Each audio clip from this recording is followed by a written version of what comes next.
వస్తు సేవల పన్ను జీఎస్టీ బిల్లుకు రాష్ట్ర శాసనసభ ఆమోదముద్ర వేసింది. ప్రతిపక్ష వైకాపా సభ్యుల తీవ్ర ఆందోళనల మధ్యే పచ్చజెండా ఊపింది. బిల్లుపై ఓవైపు చర్చ జరుగుతున్నా వైకాపా ఎమ్మెల్యేలు నినాదాలు ఆపలేదు. బిల్లుకు ఆమోదం తర్వాత సభ నిరవధికంగా వాయిదా పడింది. ఒకే దేశం ఒకే పన్ను నినాదం కింద కేంద్ర ప్రభుత్వం ప్రతిపాదించిన వస్తు సేవల పన్ను బిల్లుకు శాసనసభ ఆమోదం తెలిపింది. ఆర్థిక మంత్రి యనమల రామకృష్ణుడు బిల్లును శాసనసభలో ప్రవేశపెట్టారు. బిల్లును ప్రవేశపెట్టిన మరుక్షణం ప్రతిపక్ష వైకాపా సభ్యులు సభలో ఆందోళనకు దిగారు. మిర్చి ధర వాయిదా తీర్మానంపై చర్చించాలంటూ పట్టుబట్టారు. సభాపతి పోడియాన్ని చుట్టుముట్టారు. ప్లకార్డులు ప్రదర్శించారు. ప్రభుత్వానికి వ్యతిరేకంగా నినాదాలు చేశారు. ప్రతిపక్ష సభ్యుల నినాదాల మధ్యే ఆర్థిక మంత్రి యనమల రామకృష్ణుడు ప్రసంగించారు. జీఎస్టీ వల్ల ప్రజలపై పన్నుల భారం తగ్గుతుందని, తద్వారా ధరలు కూడా దిగివస్తాయని ఆర్థిక మంత్రి స్పష్టం చేశారు. జీఎస్టీ అమలుతో వచ్చే 5 ఏళ్ల పాటు రాష్ట్రం నష్టపోయే పన్నుల ఆదాయాన్ని భర్తీ చేసేందుకు కేంద్ర ప్రభుత్వం అంగీకరించిందని సభకు తెలిపారు. ప్రపంచవ్యాప్తంగా అమల్లో ఉన్న ఈ బిల్లును ఆమోదించాలని సభ్యులను కోరారు. కమోడిటీస్ మీద కూడా ట్యాక్సేషన్ ఎట్లా ఉండాలనేది నిర్ణయం జరుగుతుంది. అంచేత యూనిఫామ్ ట్యాక్సేషన్ వల్ల ట్రేడ్ డైవర్షన్స్ ఉండవు. అంచేత స్టేట్ టు స్టేట్ కూడా ఈ ట్రేడ్ దగ్గర పోటాపోటీలు కాంపిటీషన్ అవసరం లేదు.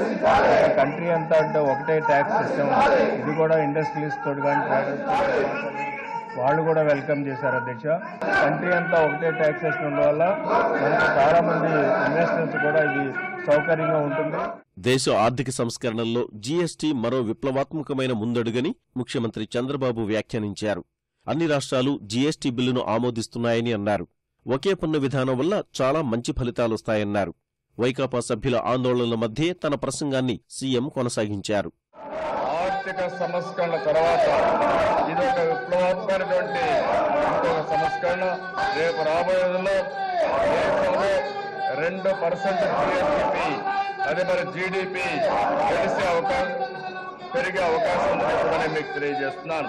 రాష్ట్ర ప్రభుత్వం కానీ సెంట్రల్ ప్రభుత్వం కానీ VAT, central tax, entertainment tax, luxury tax, entry tax and all forms కానీ స్టేట్ సెసెస్ కానీ సబ్ చార్జెస్ అన్ని కూడా కలిసిపోయే పరిస్థితి వస్తుంది.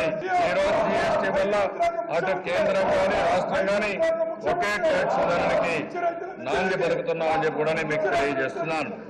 అయితే ఇందులో దేశం జీఎస్టీ ఉంటుంది, సెంట్రల్ గవర్నమెంట్ వేసేది సిజిఎస్టీ ఉంటుంది, రాష్ట్ర గవర్నమెంట్ వేసేది ఎస్జిఎస్టీ ఉంటుంది. ఈ రెండు కూడా ఒక అవగాహనతో వేసుకుంటూ ముందుకు పోతారు దిశ. బిల్లుపై సభలో సభ్యులు మాట్లాడుతున్నంతసేపు వైకాపా సభ్యులు నినాదాలు చేస్తూనే ఉన్నారు. ఎవరేం మాట్లాడుతున్నారో అర్థం కాకుండా నినాదాలు చేస్తూనే ఉన్నారు. ఈ వైఖరిని భాజపా శాసనసభాపక్ష నేత విష్ణుకుమార్ రాజు తప్పుబట్టారు. బిల్లును సమర్థిస్తామని సభ బయట ప్రకటించిన వైకాపా చర్చ సమయంలో గొడవకు దిగడమేంటని అసంతృప్తి వ్యక్తం చేశారు. జీఎస్టీ బిల్లుని సమర్థించవలసిన అవసరం ఉంది అధ్యక్ష. దాన్ని కూడా బయటేమో మేము సమర్థిస్తున్నామని చెప్పి ఇక్కడేమో వ్యతిరేకంగా మాట్లాడటం అనేది కరెక్ట్ కాదు. ఈ జీఎస్టీ బిల్ అధ్యక్ష ఇది దీని వల్లనే అన్ని విధాలుగా కూడా మనకి ఉపయోగం ఉంది అధ్యక్ష. అయితే మనకు కొన్ని డిసడ్వాంటేజెస్ కూడా ఉండేదానికి అవకాశం ఉన్నాయని చెప్పి అటువంటివన్నీ కూడా ప్రభుత్వం తీసుకెళ్ళడానికి ఒక సబ్ కమిటీ వేయవలసిన అవసరం ఉంది అధ్యక్ష. సభ్యులు మాట్లాడుతున్నంతసేపు వైకాపా సభ్యుల గొడవ కొనసాగుతూనే ఉంది. వారి నినాదాలతో సభ మారుమోగుతూనే ఉంది. జీఎస్టీ బిల్లుకు ఆమోదం తర్వాత శాసనసభ నిరవధికంగా వాయిదా పడింది.